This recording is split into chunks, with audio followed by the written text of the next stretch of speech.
Yakin and Phil back at it with another video for y'all. I got a fun one for y'all. This is part one. This is potentially gonna be a 4-video series. I'm gonna try and cut to the chase because I've already done this 4 or 5 times and I've kept it way too long. So I'm gonna try and dub it down. I don't have that many subscribers, so I can only make 15-minute videos and upload them. So that's a problem. I'm gonna be fishing for 10 hours in this brand new tournament. I've never fished a tournament before. I've never been on this body of water before. I've only seen it via car. So I've been Google mapping, I've been researching, I've been listening. I've been really trying to surround myself with resources to give me a better shot of knowing what to do in certain situations. So the first thing is, again, going back to I've never fished a bass fishing tournament before. So I had to get one of these. This is a Catch certified 26-inch board.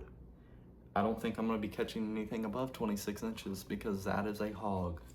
Anyway, I basically have to catch a bass, take a picture of, so like, let's say I put the fish right here. I have to hold the center of the body, making sure the nose or the mouth is touching this, which is visible in the picture, and then clip the tail and see where it's at on the board. I type in the measurement, submit it, and then they'll check it and verify it.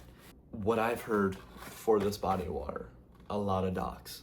From the body of water that I know, it is a lot of cypress trees, vegetation, lily pads, hydrilla. It is a lot of that, a lot of shade points, offshore points, a lot of rock. It's very diverse. This body of water is called Lake Murray. It is in Lexington County, South Carolina. There's been a lot of bass fishing tournaments hosted here. There's been a lot of kayak fishing tournaments. There's also been a lot of professional bass fishing tournaments here. So it is above Santee Cooper, and that is big. Like, there's been multiple professional tournaments there.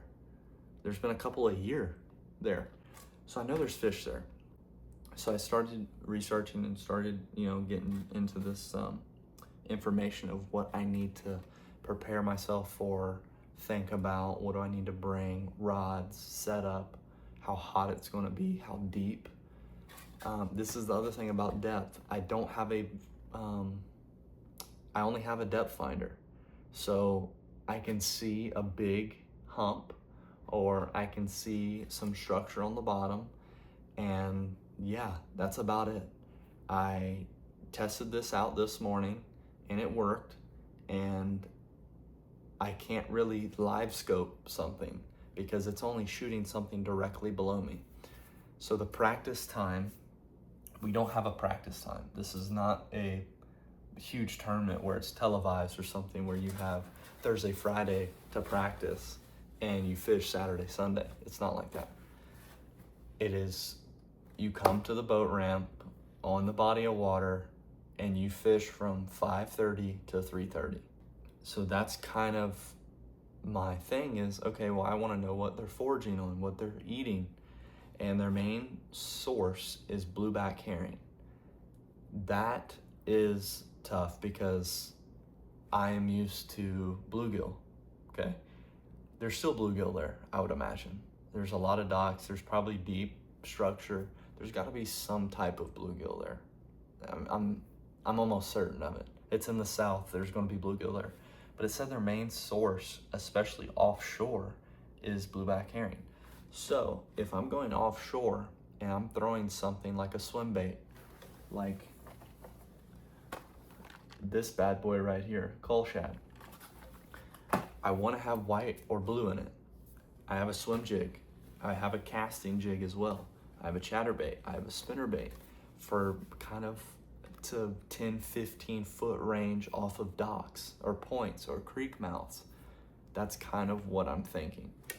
Again, this is going to be broken up into a couple videos because I want to talk through this, because I want to see how well I prepare myself.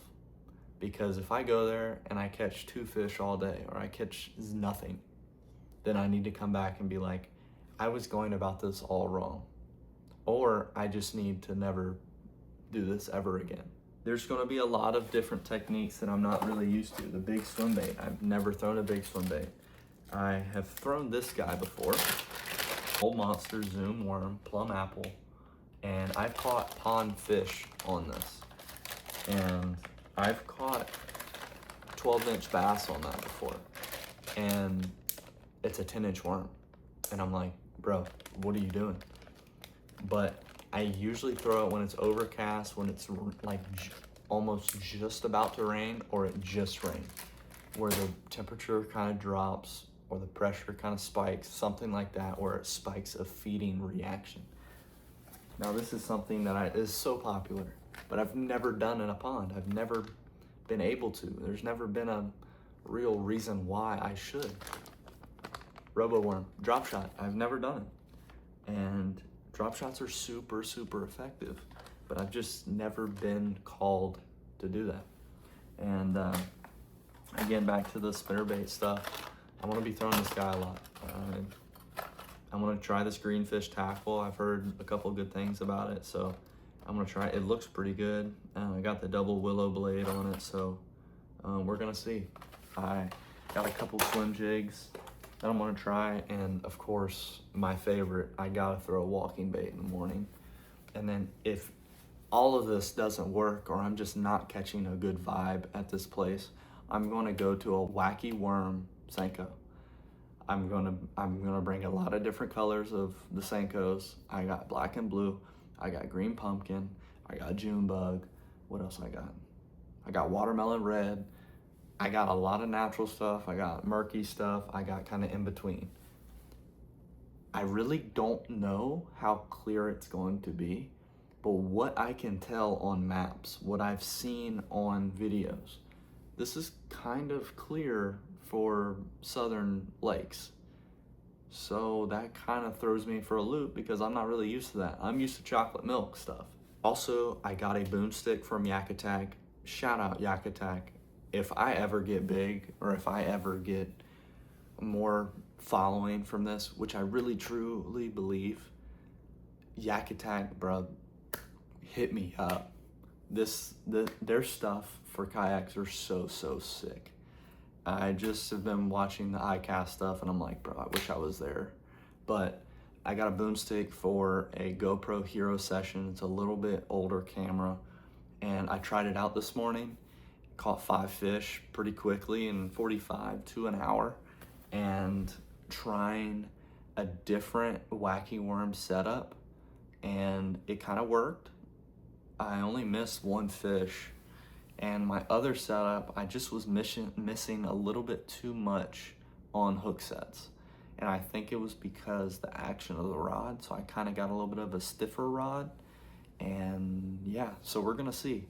I'm excited, and let's roll that tape right now.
Hope you enjoyed that little clip there.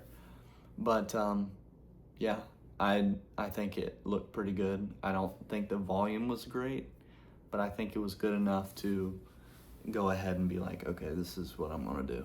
So I'm gonna have 3 cameras. I'm gonna have one on the chest, I'm gonna have one for releasing, and I'm gonna have the over the shoulder shot.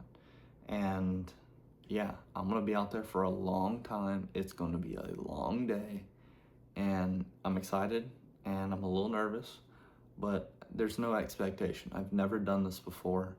I've never caught a fish. I've never seen a fish personally come out of this lake. So I don't know. There's a lot of unknowns there. So, but I'm ready for it. I'm ready to learn. I'm ready to kind of get an idea, because if I want to keep doing this, it'd be great to mark waypoints on this body of water to come back to for a for a future tournament, maybe next year, and keep getting better with it. So anyway, I hope y'all enjoyed. Y'all give me good luck in the comments, and y'all get ready for part 2. Yakin will fill out. Peace.